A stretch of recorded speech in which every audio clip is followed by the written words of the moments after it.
Hi guys! Welcome back to my YouTube channel and welcome back for another vlog. So it's another day, it's another vlog na naman. And nandito na naman po tayo sa aming kitchen. So ano na ba bang gagawin natin dito? Magluluto na naman po tayo ng ulam. So for today's vlog, magluluto tayo ng ulam for dinner. At ang lulutuin po natin is simple adobong pusit. So guys, pakita ko sa inyo ang ating mga ingredients na gagamitin sa ating lutuing adobong pusit or simple adobong pusit. Guys, ito yung ating mga ingredients na kakailanganin sa ating lulutuin adobong pusit. So nagayat ko na, meron tayo ditong sibuyas, meron tayong luya, kamatis, bawang, green chilies.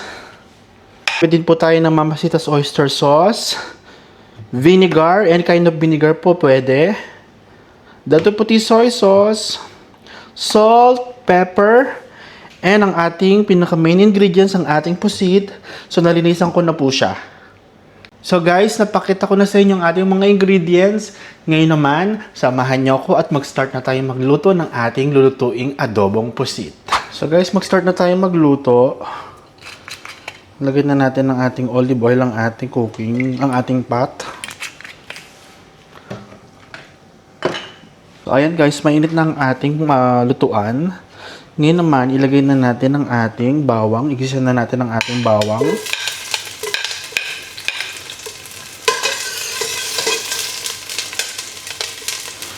Isunod na rin po natin ang ating luya.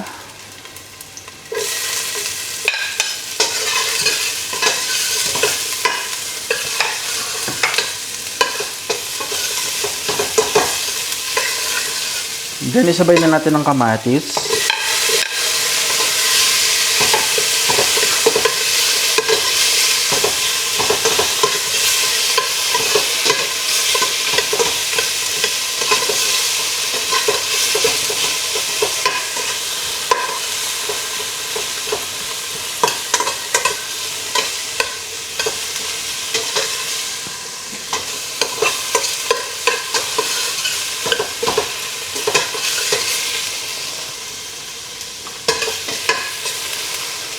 Sabay na rin natin ang sibuyas, guys.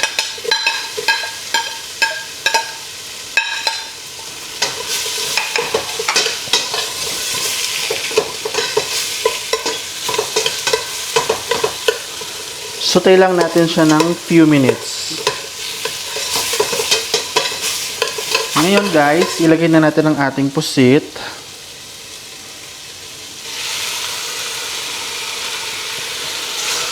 So, hindi ko na siya ginayat-gayat kasi maliliit lang naman yung pusit.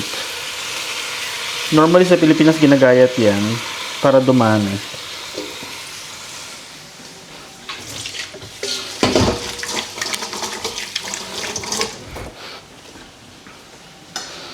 Yan, ihalo-haluin lang natin siya.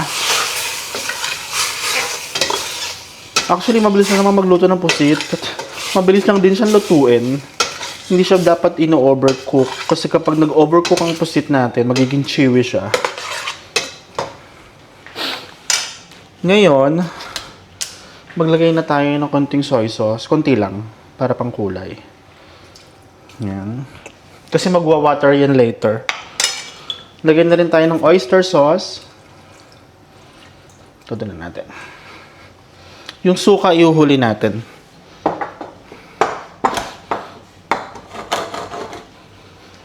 Lagay na rin tayo ng pamintang durog.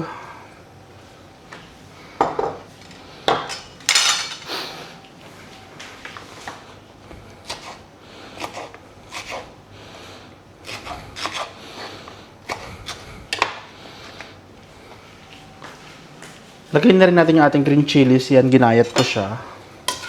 Then, mix natin ng bahagya. Then, let's cover for 5 minutes. So guys, after 5 minutes, ayan, kumukulo na ang ating pusit.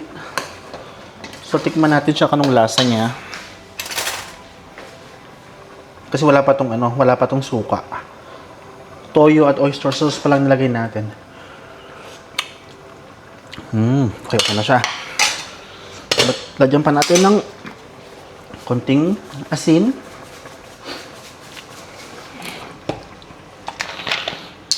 Now, lagay na natin yung ating vinegar. Lagay tayo ng 2 sukat nito. So, 1, 2. So, i-cover ulit natin siya, hindi natin siya haluin. Cover for 5 minutes and balik ulit tayo after 5 minutes. Hindi natin siya pwedeng haluin para maluto yung vinegar. So, guys, after 5 minutes, eto na, binuksan na ulit natin ang ating kaldero. And, tikman natin ang ating lutong pusit. Kuha rin tayo ng konting laman. Tikman natin.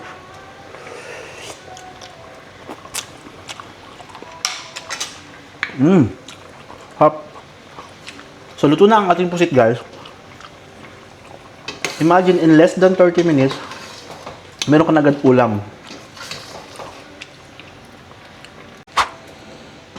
So, ito na guys ang ating nilutong adobong pusit.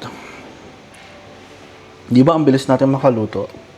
Simple, quick, and easy. Yan ang ating ulam for tonight sa dinner. Ang ating adobong pusit. Hi guys! I'm back again with another vlog. So, ngayon, nandito naman tayo sa likod bahay. It's because magpiprito tayo ng isda. So, kakatapos ko lang magluto kanina ng adobong pusit.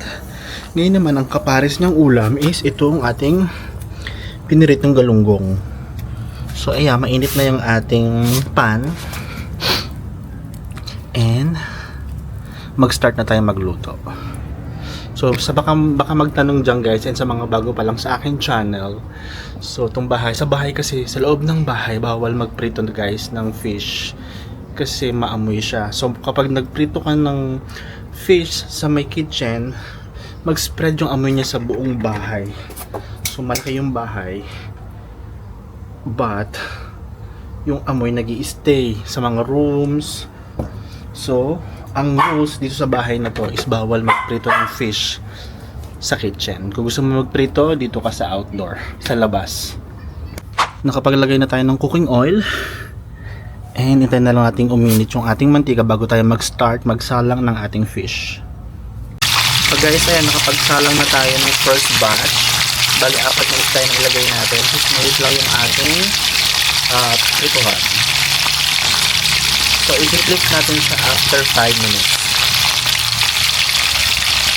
So guys, after 5 minutes, ayan, na-flip na natin ang ating fish. So, nandito pa rin tayo sa first batch. Then, after another 5 minutes, tanggalin na natin siya for second batch. Guys, nakasalang na yung ating second batch ng ating isda. Ayan. And ito yung unang nating naluto. Super crispy galunggong. Guys, ito na yung last batch, which is 3 pieces. Huling-huli na yan. And ito na yung ating naluto, guys. Yes. So, after nito, kakain na tayo, guys, ng dinner. So, guys, medyo sunog na. We are done. Tapos na tayo mag-prito. Medyo messy lang kasi tasik-tasik yung oil. But, all good. I'm not complaining. Kasi masarap ang ating ulam.